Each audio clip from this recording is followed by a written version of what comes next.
రామ్టాక్కి తిరిగి స్వాగతం. రాహుల్ గాంధీ ఎల్ఓపి అయిన తర్వాత ఇంతవరకు ఒక్క పార్లమెంట్ సెషన్ కూడా సజావుగా సాగలేదు.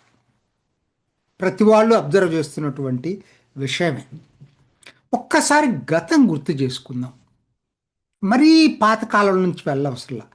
యూపీఏ ప్రభుత్వ హయాంలో సుష్మా స్వరాజ్ లోక్సభలో, అరుణ్ జైట్లీ రాజ్యసభలో ఎల్ఓపీలుగా మాట్లాడుతూ ఉంటే అసలు ఆ ప్రసంగాలు వినటానికి ఎంతో ముచ్చటేసేది, ఎంతో మెప్పించేవాళ్ళు. వాళ్ళ ప్రసంగాల ద్వారా ఒక్క అసభ్య పదజాలం ఉండేది కాదు,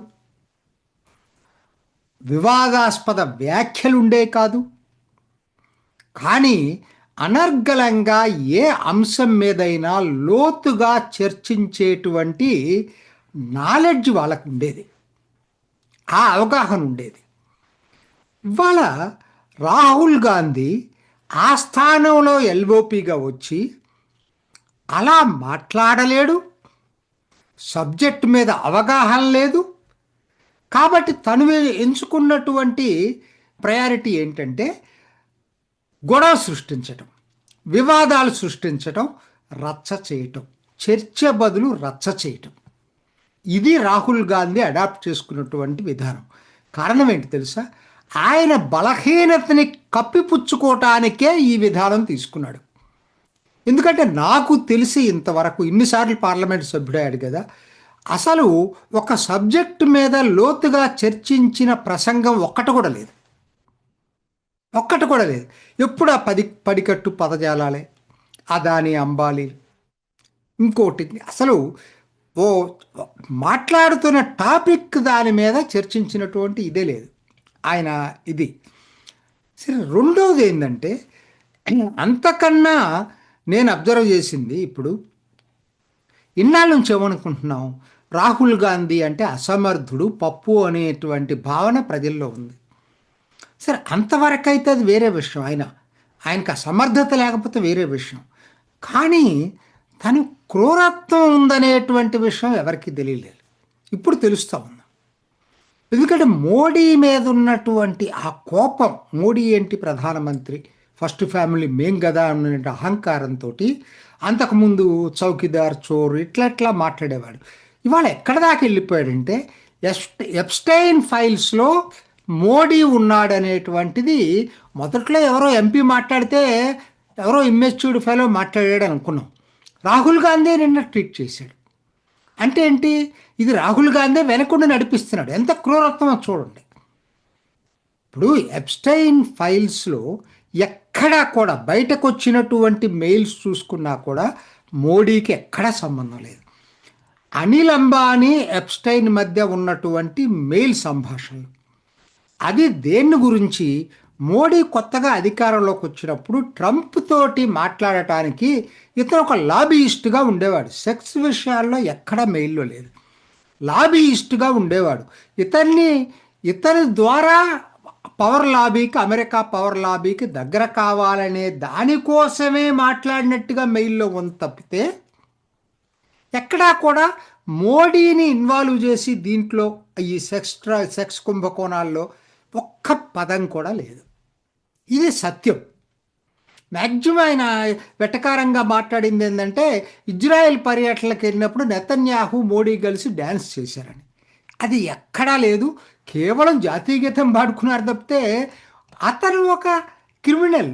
అతను మాట్లాడే దానికి ఉన్న వెయిటు మరి వీళ్ళకి అపోజిషన్ పార్టీకి ఎందుకు వస్తుందో తెలియదు నాకైతే.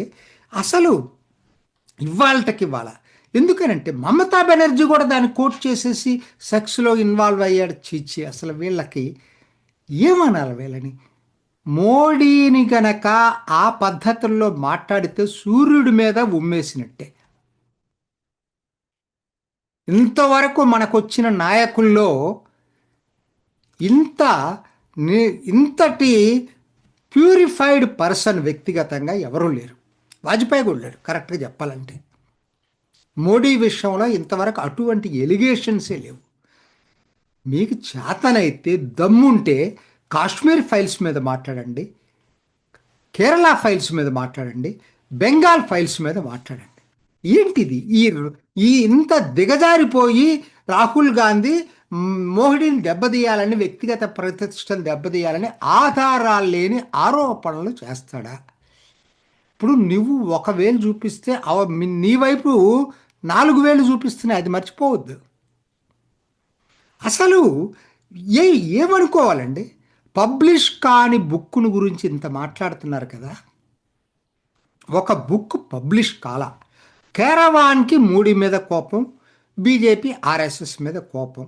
ఆయన్ని ఒకసారి జైలుకు కూడా పంపించారు. విదేశీ నిధులు తీసుకున్నటువంటి వ్యక్తి. ఆ మ్యాగజైన్లో దానికి జనరల్ నరవాణి రాశాడని చెప్తున్నటువంటిది అదే అవుట్ ఆఫ్ కాంటెస్ట్. నేను ఆల్రెడీ అంతకుముందు వీడియోలో చెప్పాను దాని గురించి. మరి మీరు పబ్లిష్ కాని బుక్ను గురించి పార్లమెంటును స్తంభింపజేయటం మొదలుపెట్టేటట్టయితే, పబ్లిష్ అయినటువంటి బుక్కుల గురించి కోట్ చేసి నిషికాంత్ దూబే కోట్ చేసిన దాని మీద ఎందుకంత ఒళ్ళు జలతరించింది మీకు?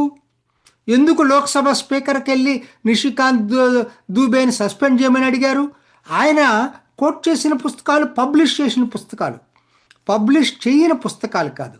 ఎంతమంది మీరు గోతులు తవ్వుకుంటున్నారు.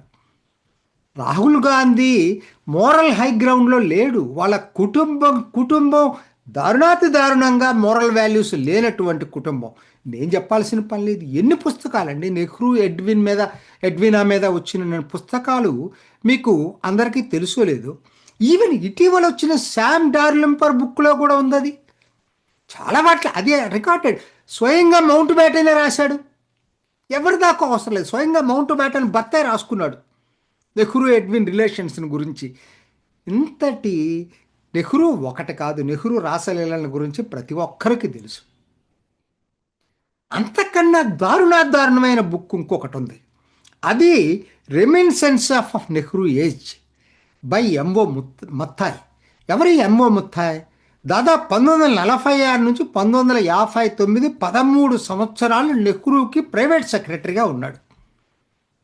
ఆయన రాసిన ఈ పుస్తకంలో ఇప్పుడు లేదు, దాన్ని తీసేసి పబ్లిష్ చేస్తున్నారు.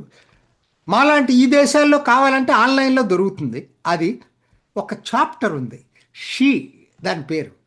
ఆ చాప్టర్లో ఇందిరాగాంధీకి తనకున్నటువంటి రిలేషన్స్ మీద, ఎఫ్ఐఆర్స్ దాని గురించి 12 సంవత్సరాలు ఇందిరాగాంధీకి మత్తాయికి ఎటువంటి రిలేషన్స్ ఉన్నాయి. అసలు చదవటం కొద్దిగా ఇబ్బందికరమైంది. పెద్దలు ఏంటంటే అది కొంచెం ఆయన రాసింది నేను చెప్పలేకపోతున్నా, ఎందుకంటే నా సభ్యత అడ్డొస్తూ ఉంది ఇందిరాగాంధీని గురించి. అసలు బెడ్ మీద ఆవిడ ఎలా రియాక్ట్ అవుతుంది ఆయన రాసుకునే. ఆయన ముందు పీఠికలు రాశాడు, నేను ఎవరికి లాయల్ అనేది పక్కన పెట్టి హిస్టరీగా బ్లంట్గా చెప్పదలుచుకున్నానని చెప్పి రాశాడు ఆయన. మరి నువ్వు పబ్లిష్ అయిన పుస్తకాలనే మరి నువ్వు ఆయన చదివితే నీకు అంత ఒళ్ళు కంపరం వచ్చిందే. పబ్లిష్ కాని పుస్తకాలు జాతీయ భద్రతకి సంబంధించి నువ్వు దాని మీద ఒకరోజు ఏదో మాట్లాడంటే అర్థం ఉంది. పార్లమెంట్ని స్తంభించేసి ఇంత దారుణం చేస్తారా రాహుల్ గాంధీ? అసలు ఒకటేంటండి, ఎన్ని పుస్తకాలు బ్యాన్ చేశారండి నెహ్రూ టైంలో, ఇందిరాగాంధీ టైంలో? అక్కడ దాకా ఎందుకంటే బోహార్ చిత్ర సుబ్రహ్మణ్యం కోట్ చేశాడు ఆయన. దానికి కూడా వీళ్ళకు ఒళ్ళు కలవరపడుతుంది. సో ఎందుకు చెప్పాల్సి వస్తుందంటే, అసలు పార్లమెంట్ని వీధి పోరాటాల వేదికగా మార్చినటువంటి వ్యక్తి రాహుల్ గాంధీ. ఇంతవరకు ఎవరూ చేయలేదు. ఇంత దారుణంగా, ఇంత బిలో స్టాండర్డ్ ఎవరు లేరు. చివరికి నిన్న ప్రెసిడెంట్ మోషన్ ఆఫ్ థ్యాంక్స్ దానికి ప్రధానమంత్రి జవాబు ఇవ్వటానికి 5 గంటలకి షెడ్యూల్ ఉందని అందరికీ తెలుసు. 5 గంటల టైం కల్లా మొత్తం మహిళా ఎంపీల్ని ప్రధానమంత్రి దారిలో కూడా రాకుండా మొత్తం వాళ్ళు గుమికూడేసి ప్రధానమంత్రిని రానివ్వకుండా చేశారు. ఇంతకన్నా దారుణం ఇంకోటి ఏముంటుందండి? పార్లమెంట్లో ఒక అరాచకవాదిగా మారిపోయాడు. అంటే మనం అదేమంటే ఏం మాట్లాడుతున్నారు? మోడీ భయపడిపోయాడు, పిఎం డర్గయ్యా. అంటే ఏం చేయాలి? మోడీ అక్కడికొచ్చి ఆ మహిళా ఎంపీలతోటి తోసుకుంటా వెళ్ళి కూర్చోవాలా? అప్పుడు ధైర్యవంతుడి కింద లెక్క. ఆయనకి సభ్యత ఉంది, అందుకనే రాలేదు.